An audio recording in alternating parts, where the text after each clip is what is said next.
Cancer is one of the world's biggest killers, with 7.6 million people dying from it in 2014 alone.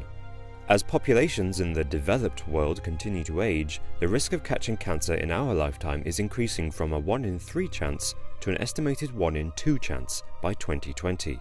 So basically we're living longer because of better healthcare, and that means we're not dying of other diseases, so we're living to an age at which cancer comes into the question.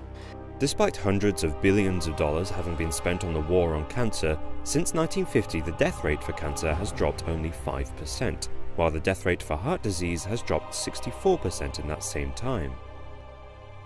With even the World Health Organization pointing out the inherent conflict between drug companies' ambition to make profit and their moral obligation to provide medical needs to the wider public, many people are asking, has the cure for cancer been suppressed?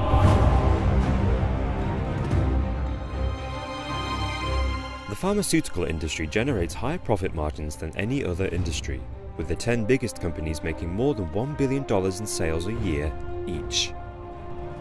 Conspiracy theorists argue that cancer research is covered up, and many potential cures are ignored and discredited because there is more money in perpetuating cancer than in curing it. In 2011, articles circulated the internet claiming that Canadian researchers had found a simple cure for cancer, but major pharmaceutical companies were not interested. The articles were based on a 2007 study conducted by the University of Alberta in Edmonton, Canada. The study found that the basic drug dichloroacetate, or DCA, could shrink tumours in rats infected with human cancer. Furthermore, the drug was tested on human cells cultured outside the body and was shown to kill cancer cells without killing healthy cells. Soon after the study was published by New Scientist, websites popped up selling DCA as a treatment for cancer, but were swiftly made illegal by the US Food and Drug Administration, even though the drug has long been used legally to treat the rare mitochondrial disease with few side effects. This swift crackdown on the once accessible drug led some people to claim that there was a conspiracy to suppress a cancer cure. While the FDA, cancer charities and DCA researchers cited the need to conduct clinical studies before DCA could potentially be provided as a safe and effective cancer treatment, critics argue that 4 years on, pharmaceutical companies have neglected investing in trials on the drug, simply because it can't be patented and therefore no profits can be made from it. A similar argument has been made by US cancer researchers who, despite observing that regular aspirin doses dramatically reduce the death rate in breast cancer victims, repeatedly failed to secure government funding for clinical trials. Although the government should have no profit motives when deciding which trials receive funding, the researchers believe their rejection is due to aspirin being too cheap for anyone to make money off it as a cancer cure. The humble aspirin. It's more than just a painkiller. It's commonly used today as a drug to prevent heart attacks and strokes, and now it seems it can tame the demon of cancer too.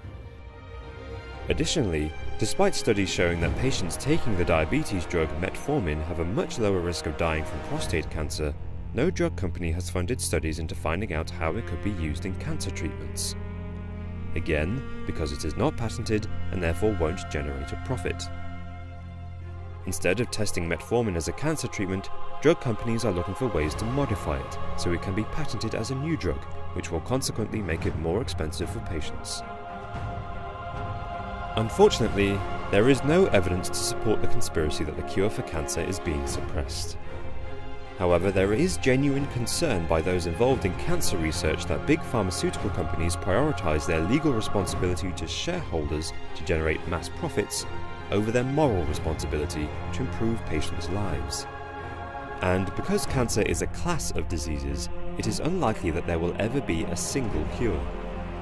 The extreme competition for financial resources between pharmaceutical companies means that they are less likely to embark on the innovative studies needed to make fundamentally new discoveries in cancer treatment.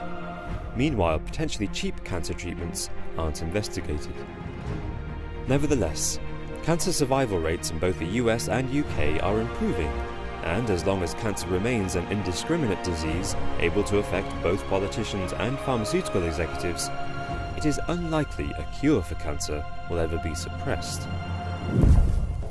In 2012, Innocenti made medical history when the court ruled that cell phones can give you cancer. But Mr. Marcolini's cancer is not an isolated incident. Many people from around the world believe the same thing happened to them because they use their phones too